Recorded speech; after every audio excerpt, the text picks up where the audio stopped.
ఖమ్మం జిల్లాకు మళ్లీ వరద ముప్పు తలెత్తింది. జిల్లా వ్యాప్తంగా భారీగా వర్షాలు కురుస్తూ ఉండడంతో నదులు వాగులు పొంగి పొర్లుతూ ఉన్నాయి. మున్నేరు వాగుకు మళ్లీ వరద ప్రవాహం పెరుగుతోంది. దీంతో అధికారులు అప్రమత్తమయ్యారు. మున్నేరు పరివాహక ప్రాంతాల ప్రజలను రాత్రికి రాత్రే పునరావాస కేంద్రాలకు తరలించారు. ఇళ్లను ఖాళీ చేయాలంటూ కాలనీల్లో మైకుల ద్వారా హెచ్చరికలు జారీ చేశారు. మున్నేరు వాగు పొంగడంతో మంత్రులు కూడా అలర్ట్ అయ్యారు. ఉప ముఖ్యమంత్రి భట్టి విక్రమార్క, మంత్రి పొంగులేటి శ్రీనివాసరెడ్డి హుటాహుటిన ఖమ్మం వెళ్లారు. లోతట్టు ప్రాంతాల ప్రజలను అప్రమత్తం చేయాలని అధికారులను ఆదేశించారు. మున్నేరు ఉధృతిపైన జిల్లా ఉన్నతాధికారులతో భట్టి సమీక్ష నిర్వహించారు. మరోవైపు మహిళా డిగ్రీ కళాశాల పునరావాస కేంద్రాన్ని అర్ధరాత్రి సమయంలో డిప్యూటీ సీఎం పరిశీలించారు.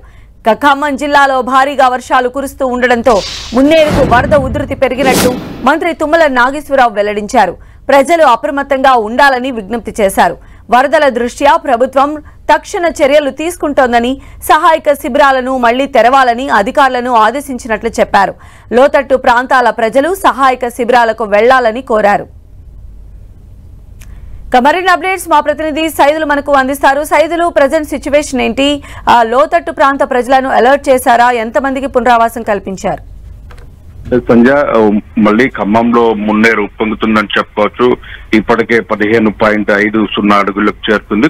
మరొక 10 అడుగు చేస్తే మొత్తంగా మొదటి ప్రమాద హెచ్చరికను 16 అడుగులకు చేస్తే మాత్రం మొదటి ప్రమాద హెచ్చరికను కూడా జారీ చేస్తున్నారు. అయితే మొత్తంగా అధికారులు అప్రమత్తమయ్యారు. అటు మంత్రులు, అధికారులు ఇద్దరు సమన్వయం చేసుకుంటూ లోతట్టు ప్రాంతంలో మున్నేరు పరివాహక ప్రాంతం ఏదైతే ఉందో ఆ ప్రాంతానికి సంబంధించి బొక్కలగట్ట కావచ్చు, మోతయ్య నగర్, వెంకటేశ్వర కాలనీతో పాటు రమణగు ఇతర ప్రాంతాల్లో ఉన్నటువంటి కంసులాపురానికి సంబంధించిన ప్రాంతాల్లో, రామన్నపేట కాలనీగా ముప్పు ప్రాంతాల్లో ఉన్న ప్రజలందరినీ కూడా రాత్రి మైకుల ద్వారా అలర్ట్ చేసి వారందరినీ కూడా ఖాళీ చేసి పునరావాస కేంద్రాలకు తరలించారు. ప్రస్తుతం పునరావాస కేంద్రాల్లో ఉన్నారు.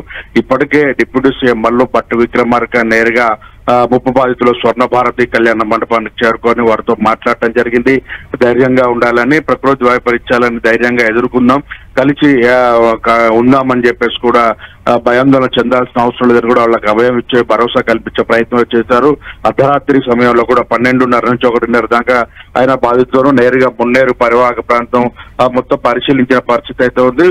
అదేవిధంగా వ్యవసాయ శాఖ మంత్రి తుమ్మల నాగేశ్వరరావు ఖమ్మాన్ని సంబంధించి ఇప్పటికే పునరావాస కేంద్రాలను ఏర్పాటు చేయాలని, అధికారులు అప్రమత్తంగా ఉండాలని కూడా ఆదేశాలు జారీ చేశారు.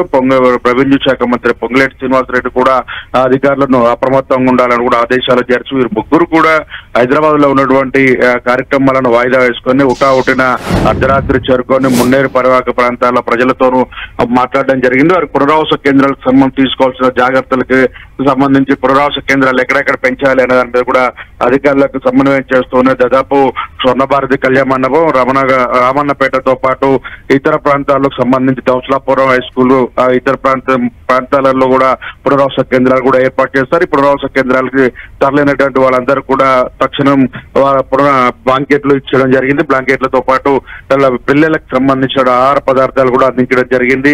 ఎవరు కూడా భయపడొద్దని కూడా చెప్తున్న పరిస్థితి. వర్షానికి సంబంధించి చూసుకున్నట్టే మరో 4 రోజుల పాటు కూడా భారీ వర్షాలు ఉన్న నేపథ్యంలో అంతా పునరావాస కేంద్రాల్లో ఉండాలని కూడా అధికారులు ఆదేశాలు జారీ చేశారు. ఎందుకంటే ముప్పు ప్రాంతాల్లో ఇప్పటి వరకు చూసుకుంటే ఖమ్మం నియోజకవర్గానికి హెడ్ క్వార్టర్ సంబంధించి ఎటువంటి ప్రాణ నష్టం జరగలేదు. కేవలం పాలేరు నియోజకవర్గానికి సంబంధించి కూడా 2 గల్లంతైన పరిస్థితి ఉంది. అదేవిధంగా ఇతర ప్రాంతాల్లో 2 మొత్తం గత వారం రోజుల వ్యవధిలోనే మున్నూరు రెండోసారి ఉధృతంగా ప్రవహించడంతో ఒక్కసారిగా ఈ ప్రమాదం చోటు చేసుకుంది. ఇప్పటికే రాకపోకల్లో రోడ్లు అంతరాయం కలిగింది. ఇప్పుడిప్పుడే మున్నేరు పరివాహక ప్రాంతాలకు సంబంధించిన ప్రజలు అటు మధిర కావచ్చు, ఖమ్మం, పాలేరు నియోజకవర్గాలకు సంబంధించిన 3 నియోజకవర్గాల ప్రజలు కూడా ఇప్పుడే తేరుకుంటూ ఇళ్లలోకి వెళ్లే ప్రయత్నం చేస్తున్నారు.